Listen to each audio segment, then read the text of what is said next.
मसीह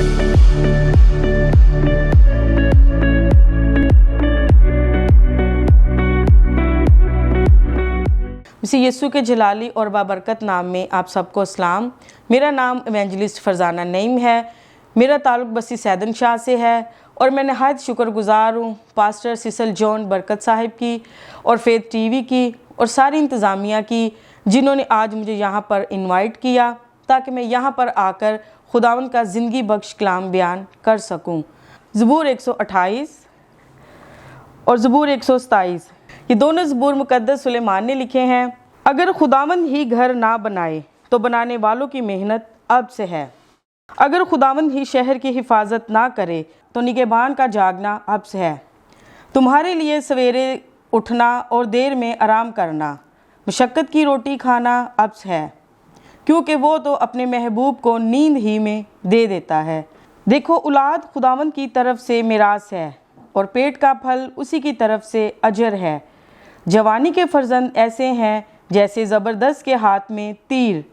खुशनसीब है वो आदमी जिसका तीरकश उनसे भरा है। जब वो अपने दुश्मनों से फाटक पर बातें करेंगे तो शर्मिंदा ना होंगे। ये सारी फैमिली का तस्करा करते हुए हम आगे ज़बूर 128 में बढ़ते हैं। ज़बूर 128 हमारा आज का मरकज़ी हवाला भी है और जिसमें हम खुदावंद के ज़िंदगी बख्श कलाम को सीखने वाले हैं। मुबारक है हर एक जो खुदावंद से डरता है और उसकी राहों पर चलता है। तू अपने हाथों की कमाई खाएगा, तू मुबारक और सादतमंद होगा और तेरी बीवी तेरे घर के अंदर मेवादार ताक की मानिंद होगी और तेरी औलाद तेरे दस्तरख्वान पर जैतून के पौधों की मानिंद। देखो, ऐसी बरकत उसी आदमी को मिलेगी जो खुदावंद से डरता है। खुदावंद सयून में से तुझे बरकत दे, तू उम्र भर यरूशलेम की भलाई देखे, तू अपने बच्चों के बच्चे देखे, इस्राएल की सलामती हो। ये बच्चों के बच्चे क्या होते हैं? बेटी के बच्चे, बेटे के बच्चे। यहाँ पर खुदावंद जो कलाम कर रहा है वो फैमिली की बात कर रहा है, फैमिली ग्रोथ की बात कर रहा है। जैसे खुदावंद ने कहा कि मैं तुझे तेरे बच्चों के बच्चे दिखाऊंगा और खुदावंद हमें इनकी खुशियाँ भी दिखाएगा। औरत बतौर गिफ्ट खुदा ने मर्द को बख्शी है। ये गिफ्ट उसे खुदा की तरफ से मिला है। और इसकी हम तीसरी आयत में देखेंगे कि तेरी बीवी तेरे घर के अंदर मेवादार ताक की मानिंद है। अब ये ताक क्या चीज़ है? हम तो सिर्फ अंगूर की बेल को जानते हैं। ताक अंगूर की बेल, अंगूर का दरख्त है। पिछले ज़माना में हम देखें अगर कज़ात की किताब उसके 9वें बाब में ये लिखा हुआ है खुदावंद के कलाम मुक़द्दस में कि एक वक़्त ऐसा था कि सारे दरख्तों ने डिसाइड किया कि क्यों ना हम अपने लिए एक बादशाह मुकर्रर करें। उन्होंने सारे दरख्तों से बात की, सारी जड़ी बूटियों से, कि हम अपने लिए एक बादशाह मुकर्रर करते हैं। वो जंगल में चलते चलते चलते चलते आखिरकार वो अंगूर के दरख्त के पास पहुंच गए और उसके पास जाकर कहते हैं कि हम तुझे अपना बादशाह बनाना चाहते हैं। अंगूर के दरख्त ने बोला, नहीं, मैं तुम्हारा बादशाह नहीं बन सकता। सारी टहनियों, सारी शजर, सारे दरख्तों के सामने उसने बोला, नहीं, मैं तुम्हारा बादशाह नहीं बनूंगा। उन्होंने कहा, भाई क्यों, क्या बात है, आप हमारा बादशाह क्यों नहीं बनना चाहते? हम तो आपको अपना बादशाह बनाना चाहते हैं। उसने कहा, मेरा हासिल खुदावंद और इंसान को खुश करता है तो मैं तुम्हें क्यों खुश करूं? तेरी बीवी जो तेरे घर के अंदर है, मेवादार ताक की मानिंद है ना, अब वो तेरे घर के अंदर रहकर क्या करेगी? वो खुदा और इंसान दोनों को खुश करती है। अब उसने घर में रहकर क्या करना है? घर में रहकर वो अपनी मियाँ की ताबिया होगी, अपने सारे घर वालों की ताबिया होगी, क्योंकि वो उस घर की बहू जो ठहरी। तो मेरे अजीज़ बहन भाइयों, जो बहू होती है उसका रोल बहुत अच्छा होता है। अगर तो वो अच्छी होगी तो पूरे घर को वो संभाले रखेगी, लड़ाई झगड़ों से बाज रखेगी। और ये सारी वो किस तरह कंट्रोल अपने हाथों में लेती है? अपनी ज़ुबान की वजह से या अपने प्यार, इखलाक और मोहब्बत की वजह से। इसीलिए वो सारे घर को संभाल के रखती है। वो घर में लड़ाई झगड़े नहीं करवाती, अपने बच्चों की अच्छी तरबियत करती है, अपने मियाँ की फरमाबरदार होती है और सबसे बड़ी बात जो वो अपने खुदा की फरमाबरदार है। मेरे अजीज़ बहन भाइयों, हमें आगे चलकर अपनी तमाम बहनों को, ये अपनी बेटियों को ये आगाही देनी चाहिए कि प्लीज़ जब भी खुदावंद हमें अपने अगले घर में भेजते हैं तो हमें उस पूरे घर को संभाल के रखना है। जैसे एक बंद मुट्ठी होती है और वो बंद की जाए तो उसका खोलना बहुत मुश्किल होता है, अगर हम खुद खोलें तो वो खुलती है। तो इसी तरह जब खुदावंद हमारे साथ है तो हम सब कुछ करने की कुदरत रखते हैं।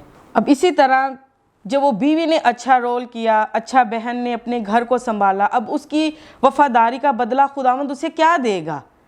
अब खुदावंद जो उससे खुश हुआ है, क्योंकि वो खुदा और इंसान दोनों को खुश करती है, अब खुदा इसका बदला उसे क्या देता है।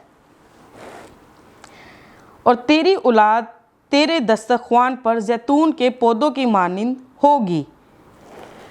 अब खुदावंद उसे औलाद से नवाजता है, खुदावंद उसे जैतून के पौधों की मानिंद कह रहे हैं। एक ज़माने की बात है कि जब खुदावंद ने कलाम किया तो खुदावंद ने मूसा से कहा कि जा और लोगों को इकट्ठा कर और उन्हें कह कि मेरे घर में आए और मेरे घर में खाली हाथ ना आना बल्कि हदिया लेकर आना। जब मूसा उनके पास गया तो उन्होंने बोला कि हमारे पास तो कुछ नहीं है। उन्होंने शोर डाल दिया, हम कैसे हदिया लेकर आएँ। मूसा फिर खुदावंद के पास जाता है, खुदावंद वो कह रहे कि हमारे पास तो कुछ नहीं है और हम हदिया किस चीज़ का लेकर आएँ। खुदावंद ने कहा कि उनको बोलो कि मेरे घर आएँ तो सही, रास्ते में कोई लकड़ी का टुकड़ा मिले वही उठा के ले आओ, अगर नहीं तो जैतून के पौधों को बटोर लाओ। बाकसरत से होते हैं वहाँ।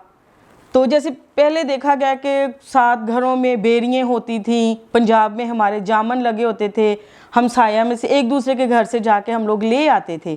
तो खुदावंद ने कहा कि उनको बोलो कि वही हदिया मेरे लिए ले आएँ।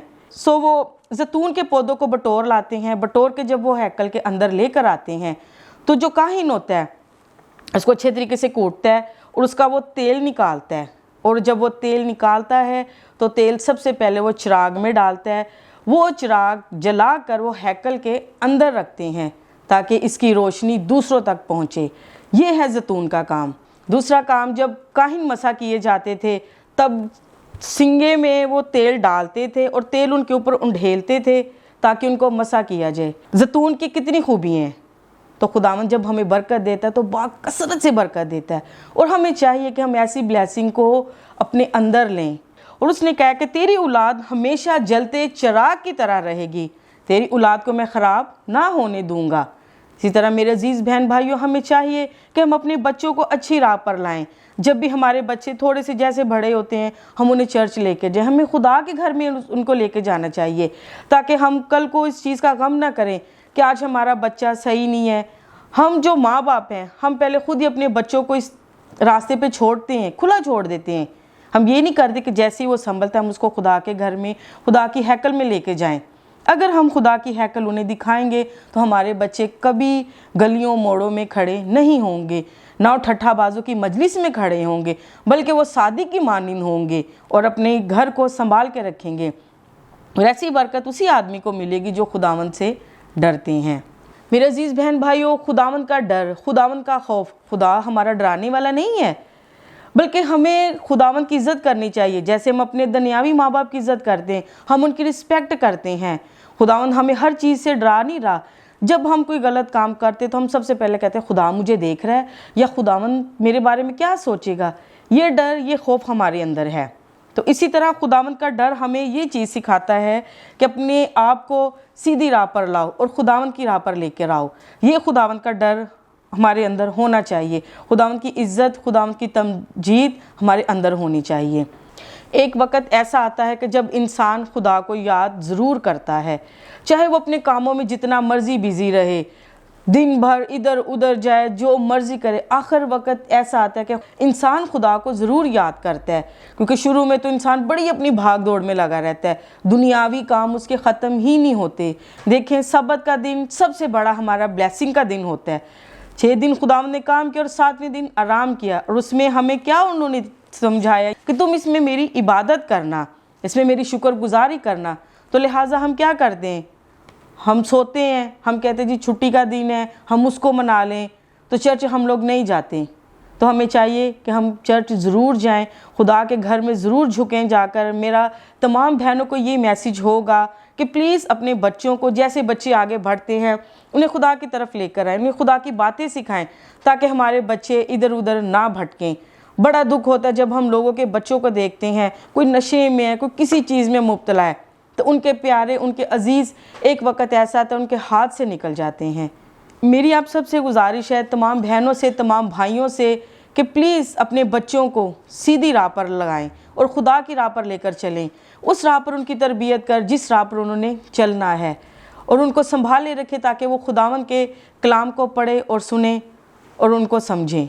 आए मेरे अजीज़ों, अपने सरों को झुकाएं। Hallelujah, hallelujah. ए बहरो भर के खालिक और मालिक, बुजुर्ग आसमानी बाप, खुदा लश्करों के खुदा बाप, तू मेरा ज़ोर है, तू मेरी ताकत है, तू मेरी कुव्वत है। खुदावन तू जो अव्वल और आखिर है, इब्तिदा इंतहा तू ही है बाप। ए बुजुर्ग आसमानी बाप, मैं तेरा शुक्र अदा करती हूँ आज के ज़िंदा पाक कलाम के लिए खुदा खुदा, और आपकी शुक्रगुजारी करते हैं फेथ टीवी के लिए खुदा खुदा, पास्टर सिसल जॉन बरकत साहिब की खुदा खुदा, सारी इंतज़ामिया के लिए खुदा बिन के लिए बरकत चाहती खुदा खुदा, इनको बाकसरत इस्तेमाल करो खुदा खुदा, और खुदा इसको चैनल को आगे बढ़ा। मेहरबान यीशु, हम तेरा शुक्र अदा करते हैं खुदा पाकरू जी, हमें बड़ी बरकत से नवाज, मसीह यीशु के नाम से, आमीन।